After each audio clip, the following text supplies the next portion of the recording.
3 nations had now agreed to join the Great Law of Peace, but there were 2 more in the Peacemaker's sights, the Seneca and the Onondaga. Both were powerful nations, renowned in war, and they had every reason to reject a peace that asked them to lay down their weapons. War might come at a great cost, but it also kept them safe from their enemies, and it gave them power.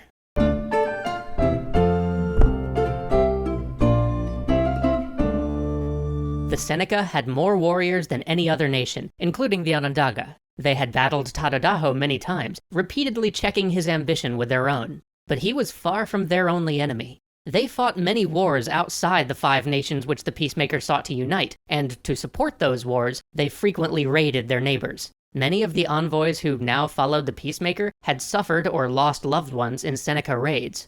Hiawatha and the Peacemaker came braced for an argument, but they were greeted warmly. The Seneca had already heard of the peace treaty. Jigonsaseh, who was Seneca herself, had sent her own messengers explaining the principles of righteousness, health, and power that had convinced her to join the Peacemaker. Aside from 2 chiefs who lived to the far west, the Seneca were ready to accept the treaty. But those 2 chiefs had the most warriors, and the most reason for not accepting the treaty. They lived on the border. A peace treaty among the 5 nations would protect the chiefs in the interior, but not them. If outsiders came to threaten the confederacy, they would be the first to fall. The Peacemaker called together all the envoys to discuss what they should do. None of them had participated in a council like this before, so at first it was chaos. Everybody talked over everybody else, and when nobody could be heard, they all grew angry. Egos swelled, and they began to hurl insults at each other. They swore that they could never work together, and threatened to return home, call up their warriors, and take to the warpath again. The Peacemaker refused to let his life's mission be torn apart in an afternoon. He sat the envoys down around the longhouse fire and declared that they must behave like brothers. The Mohawk and the Seneca were the elder brothers, who sat on one side of the fire and considered new proposals first. If they approved, the issue would then pass to the younger brothers, the Cayuga and the Oneida, who sat on the other side of the fire. And when they took turns like this, everyone's voice would be heard. In short, he established a bicameral legislature. There was no place yet for the Onondaga, so Hiawatha sat with the Mohawks. It had been years since he'd left his homeland, and since he had joined the Peacemaker, the Mohawks had welcomed him as one of their own. Now, his place among them allowed him to be one of the first to review new proposals. He quickly helped to resolve the matter of the 2 Seneca chiefs to the far west. The Seneca would be honored as keepers of the western door. The Mohawk became keepers of the eastern door. When strangers approached, the keepers would be the first to judge them, and could call up the warriors from all 5 nations if they thought it necessary. But their first responsibility would be to offer peace to all who came, and welcome those who accepted it. Only those who refused the offer 3 times would be met with war. The chiefs accepted this, and the Seneca joined the Great Peace. Then Hiawatha made another proposal, one that he believed would convince Tadodaho to accept a treaty and join the final nation to their cause. Debate raged around the fire, but Hiawatha urged them all to keep an open mind. They had secured the eastern and western doors, but there could not be peace among them as long as the Onondaga, who lived in the middle, did not accept it. So the council put its faith in Hiawatha's plan. They all returned to the Onondaga together and met with Tadodaho. His temper flared when he saw the envoys from the Cayuga, whom he had so often bullied, now apparently joining forces against him. Even though he knew he was outnumbered, he immediately rose from his bench and threatened to crush them all with war. "We have not come for war," Hiawatha said, "but to make you an offer. We want you to be the leader of our council." Tadodaho sat back down. This was Hiawatha's suggestion. Tadodaho would have the seat of honor and hold a veto over all the laws which the Council of Nations considered. Including him, the Onondaga would have 14 representatives at the council, more than any other tribe. In terms of the great longhouse that the Peacemaker wanted to build, the Onondaga would be the keepers of the fire. They would have the last vote on all proposals, and council meetings would always be held on their land. Tadodaho's mind spun with the possibilities. Through war, he had been able to claim more and more power for himself, but nowhere near as much as he stood to gain through this treaty. 4 nations wanted to stand before him and offer him the ability to decide their laws for them. How powerful he would become. While these thoughts were swirling through his head, Jigonsaseh stepped forward.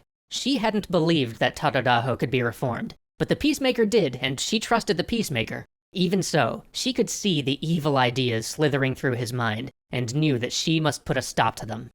She walked straight up to him, looked him in the eye, and ordered him to strike her. Aghast and confused, Tadodaho looked around. Who was this woman to give him orders like this, and such orders? He couldn't strike a woman, especially a clan mother, and he told her so. Is that not what you do? Jigonsaseh challenged. I've heard many tales of your power, of how you, a powerful man, strike the women in your longhouse, how you make men afraid of you by threatening their lives. Why should you now hesitate to do to me what you have done to so many others? Isn't that what your power is for? Will that not be how you lead our people? Tadodaho bowed his head in shame. Suddenly, he saw all of his plans for what they were, greedy and cruel. He begged for forgiveness. Jigonsaseh saw that spark of goodness take light in him, and filled with mercy, she ran her hands through his hair and soothed him like a mother soothes her child. Now that Tadodaho was ready to listen, Hiawatha explained the rest of his proposal. All votes of the council would be unanimous. In effect, they all had veto power, and all the nations would be equal, but Tadodaho would vote last, and as the leader they all looked to, he had a responsibility to use his veto only when he could give a strong reason for his refusal.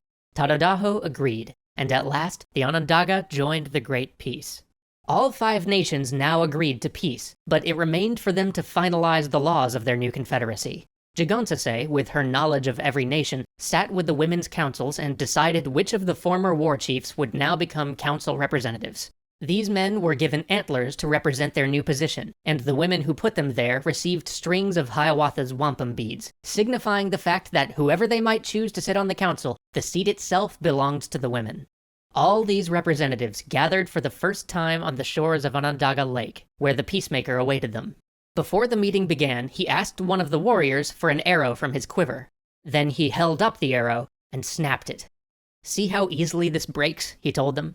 Then he asked for a warrior from each of the 5 nations to give him an arrow. Bundling these 5 together, he bent them with all of his strength, but the 5 arrows together held firm.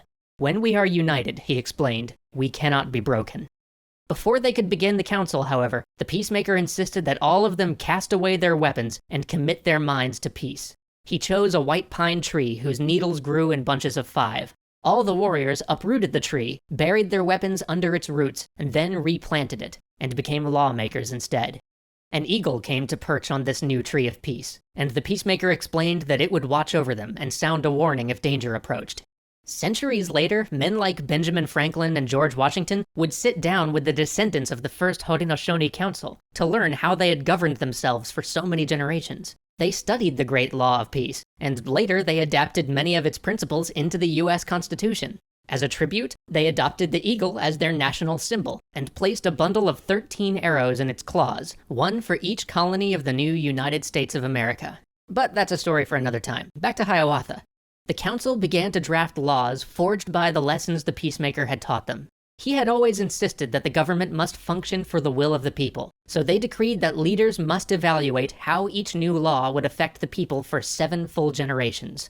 If they failed in their duties, they would be warned, and then removed from office. Only clan mothers like Jigonsaseh could appoint a new leader, and the Peacemaker believed that government only functioned if everyone had a role and a voice, so the men's and the women's council of each clan received the power to propose laws. As the Constitution took shape, Hiawatha wove together strings of wampum to commemorate the new laws. Holding the wampum would help people remember, he hoped, the spirit of each law, and the council that passed it.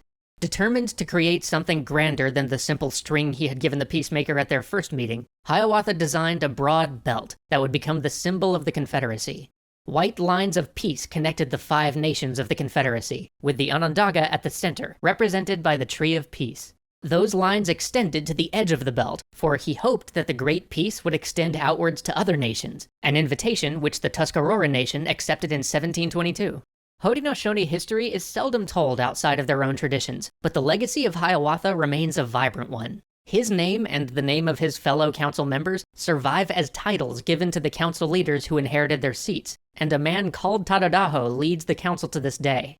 The original Tadodaho followed through on his promise to Jigonsaseh, and became a leader that the Haudenosaunee could be proud of, as well as proof of the Peacemaker's conviction that men forged in war still carried peace in their hearts. As for the Peacemaker, he alone had no successor, for he explained that other men could counsel the people, but none could do as he had done in founding the great law of peace. His work here was done. Thank you again to Dominations for sponsoring Extra History and making these episodes possible. To play Dominations, go to your Google Play or iOS App Store, or click the link in the description. It's free, give it a look.